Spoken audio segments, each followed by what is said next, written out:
Hello అందరికీ welcome to కృష్ణతో కబుర్లు. ఇవాళ మా స్పెషల్ వచ్చేసి బొమ్మిడాయిల పులుసు అండి. ఎండు బొమ్మిడాయిల్లో కొన్ని అలసందలు వేసుకుని పులుసు పెట్టున్నాను. టేస్ట్ వైజ్ అయితే అద్భుతం అండి.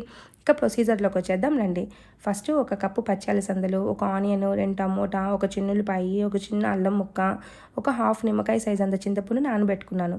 ఇక చూడండి బొమ్మిడాయిల దగ్గరికి వచ్చేటప్పటికి కొన్ని షాపుల్లో ఏంట్రా అంటే పెద్ద పెద్దవిగా ఇస్తారు, తలకాయ తోకలతో పాటుగా ఇస్తారు. నేను ఇలాంటివి తీసుకొచ్చుకున్నాను. అవి కట్ చేయడం కష్టం అనేసి ఇలాంటివి తెచ్చుకున్నాను అనమాట. దీన్ని చిన్న చిన్న ముక్కలుగా కట్ చేసుకుంటున్నాను. అయితే సైడ్ ఉండే వేస్టు, పొట్టులో ఉండే వేస్టు, అంటే మనకి పచ్చి చేపల్లో ఎలాగైతే ఉంటుందో ఎండు చేపల్లో కూడా సేమ్ అలాగే ఉంటుందన్నమాట.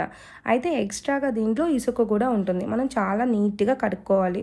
అయితే అదిగోండి నేను చూపించినట్టుగా పక్కన వేస్టేజ్ ఉంటుంది, అది మొత్తం కట్ చేసేసేయాలి. అంటేనండి పచ్చి చేపలు అయితే కనిపిస్తూ ఉంటాయి మనకి పైన, ఎండు చేపల్లో మనకి కనిపించదు. నిదానంగా చూసి తీసుకోండి.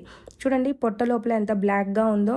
పచ్చి చేపల్లో అయితే కనిపించేస్తుంది కాబట్టి మనం తీసేస్తారు. ఎండు చేపలో కనపడదు కదా, మనం అలా క్లీన్ చేసుకునేయాలి. క్లీన్ చేసుకోకుండా అలాగే చేసుకుంటే చేదు, కొంచెం అంటే టేస్ట్ మొత్తం చేదుగా అదొక రకంగా అయిపోతుంది. క్లీన్ చేసుకుంటే రా టేస్ట్ భలేగా ఉంటుందన్నమాట. ఆ తర్వాత దాన్ని క్లీన్ చేసుకోవడానికి వేడి నీళ్ళు పెట్టుకుని దాంట్లో బొమ్మిడాయిలు వేసి స్టవ్ ఆఫ్ చేసేసాను.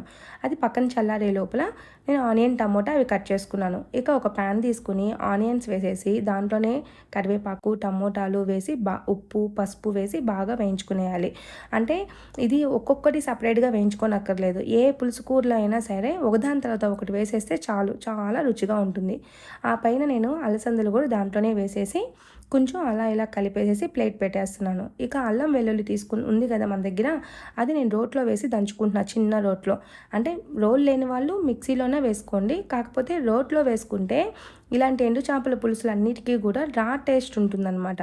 ఆ రా టేస్ట్ సూపర్ అంటే సూపర్గా ఉంటుంది. అందుకని నేను రోట్లోనే వేసి నూరుకుంటాను. ఇక్కడ ధనియాలు, జీలకర్ర పొడి వేస్తున్నాను. ఇవి రెండు నేను ఆల్రెడీ వేయించుకుని చల్లార్చి పౌడర్ కొట్టుకుని ఫ్రిడ్జ్లో పెట్టుకుంటాను అనమాట డబ్బాలలో. దాంట్లోంచి అదొక స్పూన్ వేసి బాగా నూరుతున్నాను, ఇట్లా ముందుకి వెనక్కి మొత్తం మిక్స్ అయ్యేలాగా. ఇలా చేసుకున్నారు అంటే రా టేస్ట్ ఉంటుందండి. అసలుకి తింటూ ఉంటే ఒక్కొక్క ముద్ద అబ్బబ్బబ్బా అద్భుతంగా ఉంటుంది. అసలు మరీ ఆ ఉల్లిపాయ ముక్కలు, చేప ముక్కలు పంటి కింద పడుతూ ఉంటే చాలా రుచిగా ఉంటుంది. అందుకని నేను రోట్లోనే వేసి నూరుకుంటాను. ఇప్పుడు చూడండి అలసందలు కూడా మగ్గిపోయాయి. దాంట్లోనే మనం నూరుకున్న మసాలా ముద్దను వేసేసి అలా అటు ఇటు కలిపేసేసేయండి. మనం మసాలాలోకి నీళ్ళు ఏం వేయడం లేదనమాట. అట్లా మగ్గితే చాలు, అలా మూత పెట్టేస్తే సరిపోతుంది.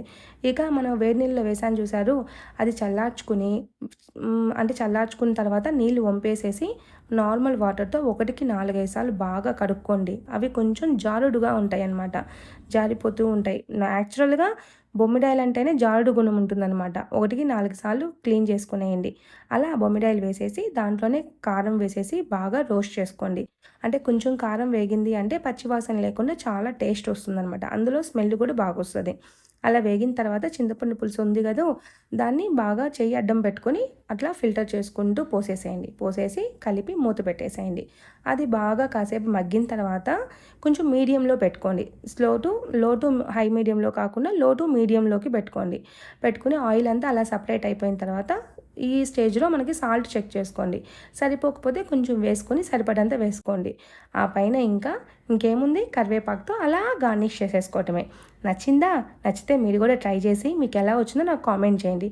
అప్పటి వరకు మన ఛానల్ని చూస్తూ ఉండండి. సబ్స్క్రైబ్ చేసుకోని వాళ్ళు సబ్స్క్రైబ్ చేసుకోండి. ఓకేనండి, అంటిల్ దెన్ బై బై.